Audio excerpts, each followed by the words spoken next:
क्या पति और पत्नी का संबंध जन्म जन्मांतर का होता है? आज इसी बारे में बात करते हैं, इसे अच्छे से समझते हैं। हिंदू विवाह में पति और पत्नी के बीच जन्म जन्मांतर का संबंध होता है। इसे किसी भी परिस्थिति में तोड़ा नहीं जा सकता है। अग्नि के 7 फेरे लेकर और ध्रुव तारे को साक्षी मानकर 2 तन, मन और आत्मा एक पवित्र बंधन में बंध जाते हैं। हिंदू धर्म में यह मान्यता है कि पति और पत्नी का 7 जन्मों का रिश्ता होता है। अब सवाल यह उठता है कि क्या पति पत्नी का पिछले जन्मों का रिश्ता होता है?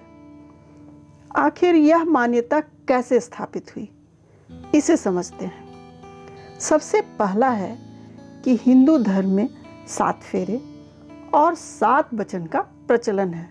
संभवतः इसीलिए यह धारणा प्रचलन में आई होगी कि पति पत्नी का संबंध 7 जन्मों का होता है।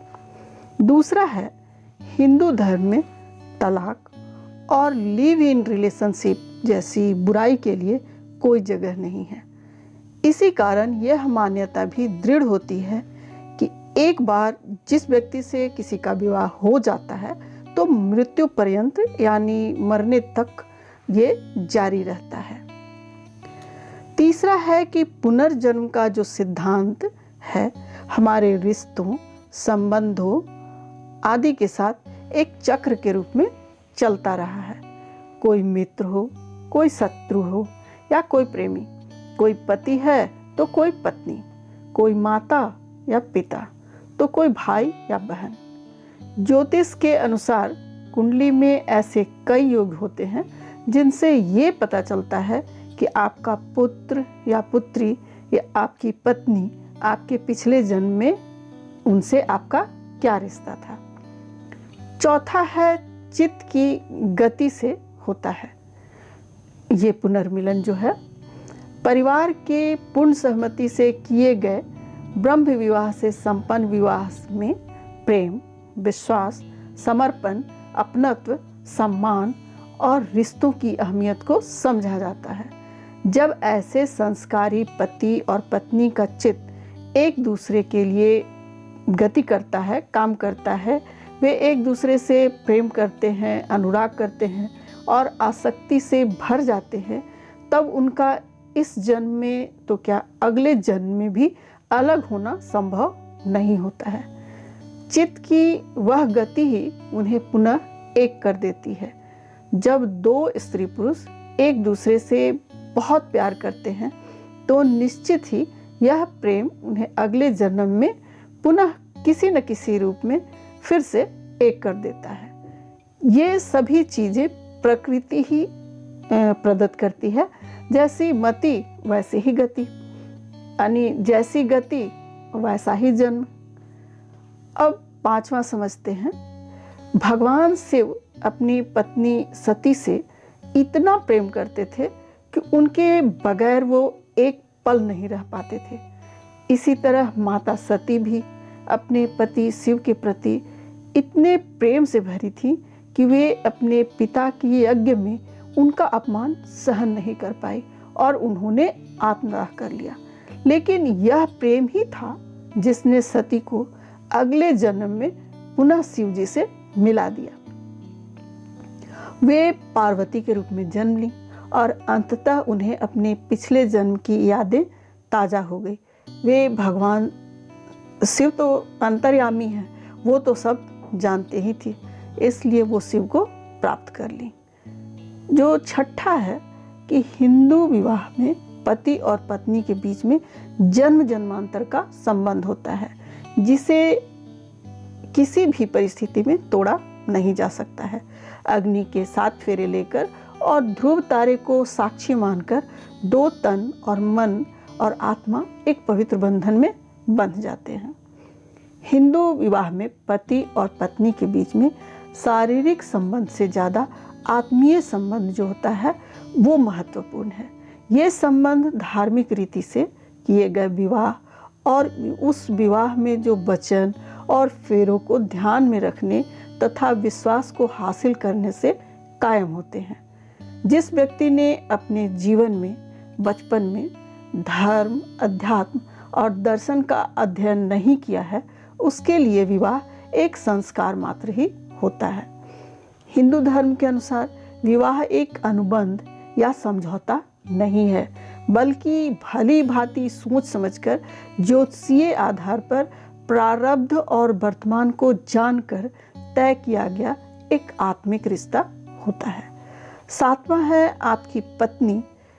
यदि पिछले जन्म में आपकी साथी रही है तो निश्चित ही आपके मन में उसके प्रति और उसके मन में आपके प्रति एक अलग ही तरह का प्रेम होगा, सम्मान होगा, जो गहराई से देखने पर ही आपको समझ में आ पाएगा।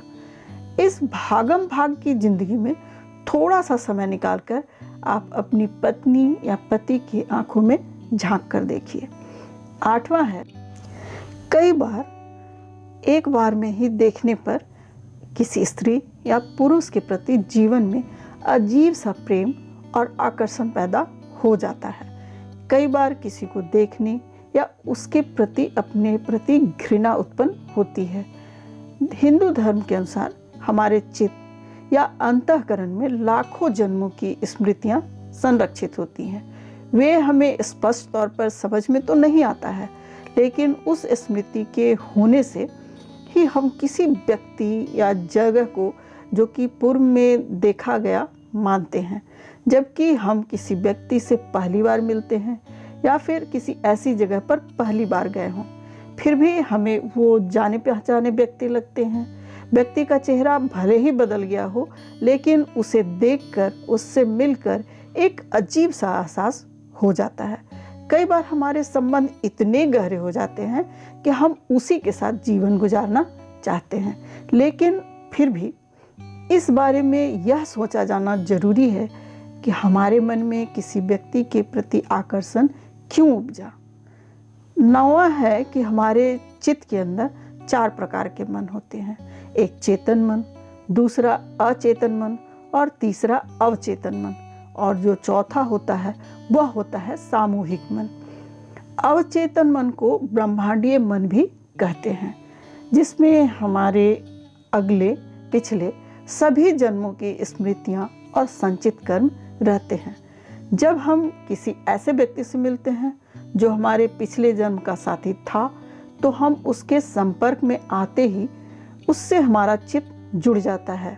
उसका जो आभा मंडल है और अपना जो आभा मंडल है, दोनों एक दूसरे से टकराता है, तो कुछ अच्छी सी अनुभूति होती है और हम सहज ही एक दूसरे के प्रति समर्पण और प्रेम पूर्ण भाव से भर जाते हैं। हमारे मन में उस व्यक्ति के प्रति दया, करुणा, प्रेम और उससे बात करने का मन करने लगता है। यहाँ यह ध्यान रखना जरूरी है कि कौन से भाव आपके भीतर जन्म ले रहे हैं।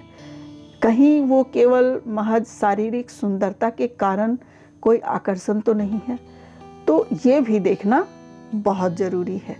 तो इस तरह से हम लोग पाते हैं कि जो पति पत्नी का संबंध है वो कई जन्मों का होता है, यानी जन्म जन्मांतर का होता है। ये वीडियो यदि आपको अच्छी लगी तो इसे लाइक करें, शेयर करें और सब्सक्राइब करें। साथ ही बेल आइकन को भी प्रेस कर दें, जिससे नए वीडियो के अपलोड करते ही आपको नोटिफिकेशन मिल जाए। आप अपने बहुमूल्य कमेंट ज़रूर करें, जो कि मुझे काफ़ी मोटिवेट करते हैं। आप हमेशा स्वस्थ रहें, सफल रहें, हमेशा खुश रहें। इसी कामना के साथ मिलते हैं नेक्स्ट वीडियो में।